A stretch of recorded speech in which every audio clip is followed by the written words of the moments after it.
लेकिन उस भक्ति के साथ साथ किस प्रकार की भक्ति करना चाहिए वो ज्ञान नहीं है, और ज्ञान के साथ साथ वैराग त्याग नहीं है।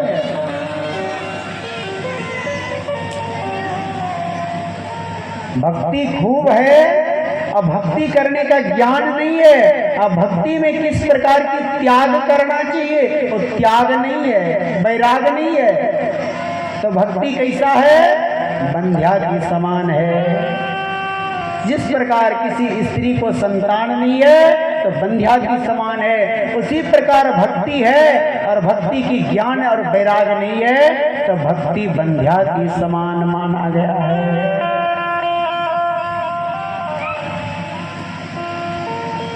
आइए भक्ति और ज्ञान वैराग्य की कथा श्रवण करेंगे। एक दाही दिशालाय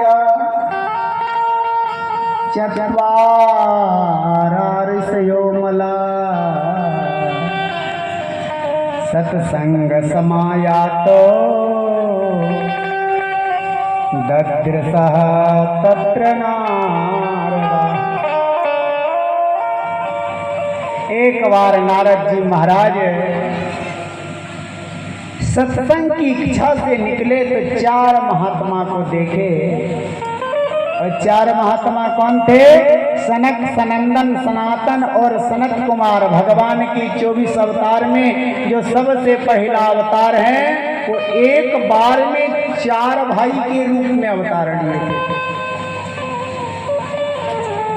और ब्राह्मण की घर में सनक, सनंदन, सनातन और सनत कुमार चार भाई एक साथ ही प्रकट हुए थे।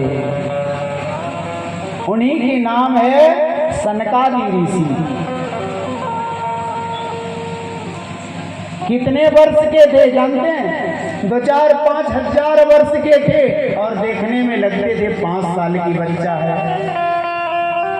इसका कारण क्या हुआ? इसका कारण एक ही था। हर समय उनकी जिह्वा से क्या निकलता था? हरि शरणम, हरि शरणम। खाते पीते सोते बैठते उठते जहां जाते एक ही शब्द कहते, हरि शरणम। हे हरि, हम आपकी शरण में हैं। जो हरि के शरण में रहेगा तो काल क्या, काल की बाप भी उनको कुछ नहीं बिगाड़ पाएगा। इसलिए वो उम्र तो 2-4-5-10 हजार वर्ष हो गया लेकिन काल का कोई प्रभाव नहीं हुआ। ना तो बूढ़ा हुए, ना तो बाल पका, और नौजवान सुंदर बालक के रूप में वो 5 साल की अवस्था में सदैव वो दिखाई पड़े। इसलिए भगवान के खूब भजन कीजिए। बीमारी तो आएगा लेकिन उस बीमारी से लड़ने का ताकत मिलेगा। भगवान की नाम में ऐसा शक्ति है कि कोई नित्य प्रतिदिन प्रभु का नाम का उच्चारण करेगा तो आया हुआ बीमारी भी लौट करके जाना पड़ेगा। इसमें कोई संदेह नहीं है। कितना बड़ा बीमारी है। हनुमान चालीसा में एक मंत्र है, कोई उस मंत्र से नित्य प्रतिदिन हवन करेगा तो बीमारी नहीं आएगा। ना सही रोग हरई सब पीरा, जपत निरंतर हनुमत वीरा। इस दोहा को डेली कोई हवन करे उस नाम से 108 बार, कभी बीमारी नहीं आएगा। आज कुछ लोग पूछ रहे थे कि तबीयत तो ठीक है लेकिन दम्मा की बीमारी है, हफ्सी की बीमारी है। इसलिए हफ्सी और दम्मा की एक दवाई है। एक बार कोई वो दवाई का पान कर लेगा तो फिर जीवन में कभी दम्मा की बीमारी आने वाला नहीं है। लेकिन बहुत सावधानी से पीना पड़ेगा, शुद्ध से पवित्र से पीना पड़ेगा। जब मन हुआ तब नहीं, उसका सुंदर मुहूर्त और वैसा योग संयोग मिलेगा तब जाकर के वो दवाई मिलेगा। अगर जी कोई गौ की सेवा करते हैं, गौ की सेवा करते हैं और किसी की घर में नवीन नया गौ जो पहली बार बच्चा दे रही है, बछिया, और अगर दी बछड़ा बच्चा देवे, अब बछड़ा बच्चा देने के बाद तुरंत उसका दूध जो निकलता है, उस दूध को निकाल करके कोई हफ्सी दम्मा वाला व्यक्ति पी करके और 1-2 किलोमीटर से ज्यादा, ये नहीं कि पी के सो जाना है, पी के बैठ जाना है, क्योंकि हफ्सी दम्मा की बीमारी जिसके पास रहता है वो चल नहीं पाता है। इसलिए उस दूध को पी करके कम से कम 1 किलोमीटर, और 1 किलोमीटर से जितना ज़्यादा चल सकते हैं, कोई व्यक्ति इस नियम को पालन करके पी करके और वो अगर चलता है तो सदैव के लिए हफ्सी दम्मा खत्म हो जाएगा। क्योंकि वृंदावन के एक परम महात्मा थे और उनको हफ्सी दम्मा की बीमारी हो गया था, और एक बार गौ की, जिस गौ ने बछड़ा को जन्म दिया था और उस दूध का पान किया, जीवन में कभी हफ्सी दम्मा नहीं हुआ, 115 वर्ष तक वो जीवित रहे।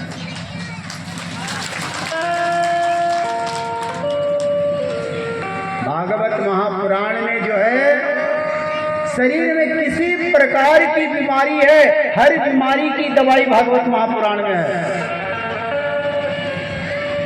आज बड़े बड़े वैद्य, बड़े बड़े औषधालय, हॉस्पिटल जो चल रहा है, वही तो पृथ्वी जी महाराज इस धरती पर आए और इस पृथ्वी को दोहन किए और अनेकों प्रकार की औषधि को निकाले, और उसी औषधि से आज अंग्रेजी, आयुर्वेदिक, हेमोपैथिक सब दवाई उसी से तो बना है।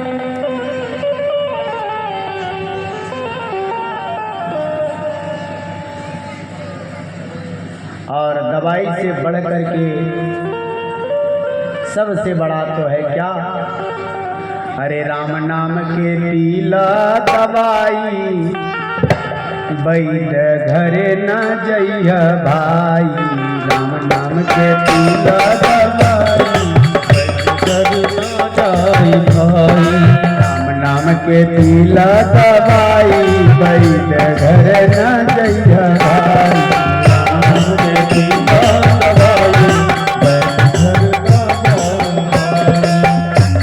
दवाई तब काम करेगा जब राम की इच्छा होगा, दवाई तब काम होगा जब देवाधिदेव महादेव की कृपा होगा। दिल्ली, बंबई, बनारस सब जगह दिखा करके थक गए, कुछ नहीं ठीक हुआ, और बाबा महादेव राम की, कृष्ण की कृपा हो जाए, एक झोला में लेकर के घूमने वाला भी डॉक्टर एक खुराक आपको दवाई दे देगा तो सब ठीक हो जाएगा।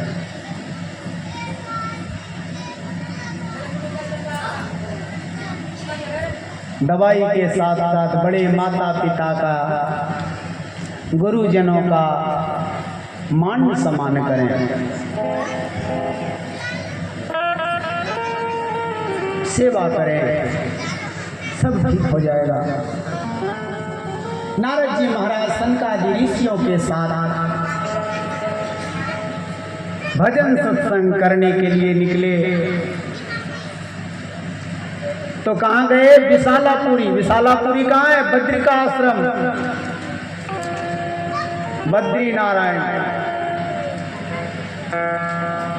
विशालापुरी में गए सत्संग की इच्छा से,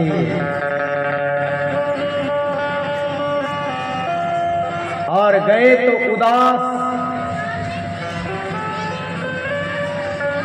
उदास के कारण क्या था, कहा कि उदास के कारण यही था कि नारद जी जब घर से निकले तो सबसे पहले कहाँ गए, संत महात्मा की कुटिया में, और जब संत महात्मा की कुटिया में गए तो देखा कि कलिकाल आने वाला है, और कलिकाल में सबसे बड़ा क्या होगा, पाखंड। पाप का एक भाग का नाम है पाखंड। पाखंड आएगा तो सभी संत महात्मा के कुटिया में गए तो सबसे पहले किनके यहाँ गए, ब्रह्मचारी जी के यहाँ। ब्रह्मचारी होते हैं, त्यागी होते हैं, सन्यासी होते हैं, साधु जी होते हैं, कितने प्रकार की होती हैं। सबसे पहले कहाँ गए? ब्रह्मचारी जी के यहाँ। ब्रह्मचारी जी के कुटिया के सामने जब गए तो देखे कि 2 4 5 बाल बच्चा खेल रहे थे। पूछा भाई ये सब बाल गोपाल किनका है? कहा कि ब्रह्मचारी जी का। कहा कि ब्रह्मचारी जी तो वो ब्रह्मचारी है, तो बाल बच्चा फिर कहाँ से आया?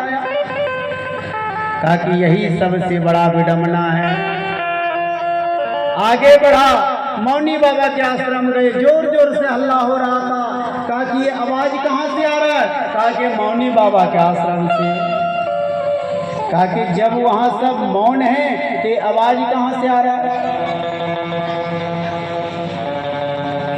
यही तो सबसे बड़ा विडंबना है। गए त्यागी जी के पास। त्यागी जी के पास गए तो देखे कि सुंदर बंगला बना हुआ है, गाड़ी लगा हुआ है, 1 2 नहीं 10 20 गाड़ी लगा हुआ है। कहा कि ये संपत्ति किनका है?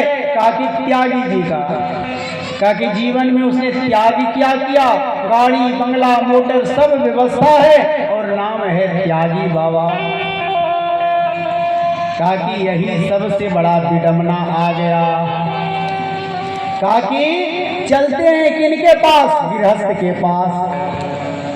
महात्मा के पास गए तो मन संतुष्ट नहीं हुआ। अब की बार नारद जी कहाँ गए? गृहस्थ के आश्रम में। गृहस्थ के आश्रम में जब गए तो नारद जी ने क्या देखा? तरुणी प्रभु धाम गे साले को बुद्धिदायका कन्या विग्रहोर्लोभा दाम्पति नाम च कलकना। नारद जी ने कहा कि साधु महात्मा में तो विडंबना आ गया, लेकिन घर गृहस्थ तो ठीक होना चाहिए, लेकिन घर गृहस्थी में भी विडंबना आ गया। कहा कि क्या?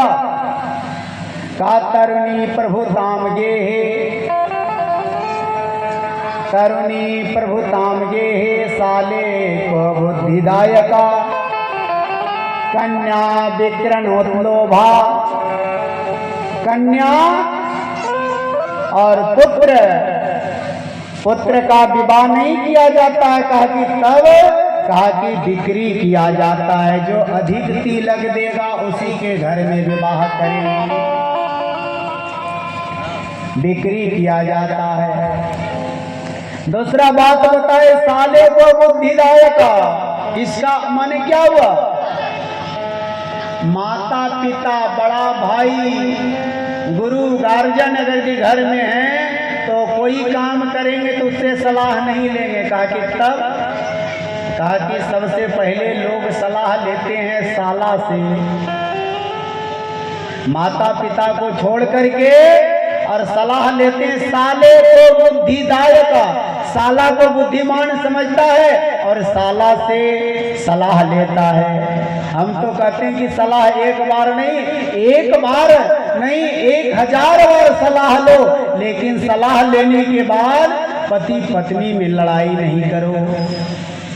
सलाह से आप सलाह ले रहे हैं साला से और कहीं वो काम गड़बड़ा गया तो जीवन भर लड़ाई होगा पत्नी से। अरे तुम्हारा भाई तो मेरा बिजनेस ही डुबा दिया, अब जीवन भर ये लड़ाई चलेगा। सलाह तो खूब लेना चाहिए, लेकिन पति पत्नी में लड़ाई नहीं हो, इस प्रकार सलाह लीजिए। कन्या विक्रमोद्लोभात साले को बुद्धिदायका, कन्या का बिक्री कर दिया जाता है। नारद जी ने कहा कि यहाँ भी विडंबना है, यहाँ भी छोड़ करके सीधे नारद जी कहाँ गए? वृंदावन। और वृंदावन की जब पावन भूमि में जमुना के किनारे गए तो वहां भी विडंबना देखा। वहां कौन था? भक्ति देवी। अब भक्ति देवी जवान थी, युवती थी और उनके 2 पुत्र थे। कौन? ज्ञान और वैराग, दोनों बूढ़े हो गए थे।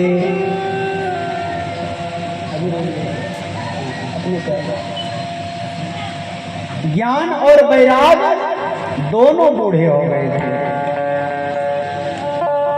भक्ति देखिए हम लोग के पास कितना 10-10 किलोमीटर तक पैदल गए। 108 किलोमीटर से जल लेकर के लोग आते हैं पैदल।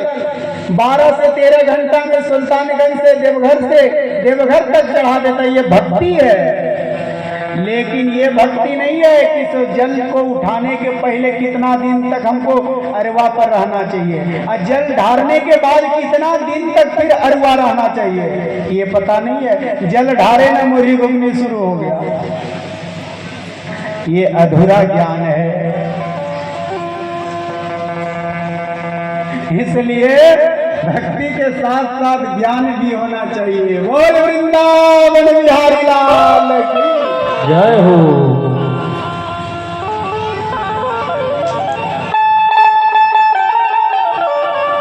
भक्ति के साथ साथ ज्ञान की भी जरूरत है। आइए हम सब भक्ति और ज्ञान वैराग्य का भी झांकी बना है, दर्शन तो करेंगे लेकिन उससे पहले एक भजन का आनंद लेंगे।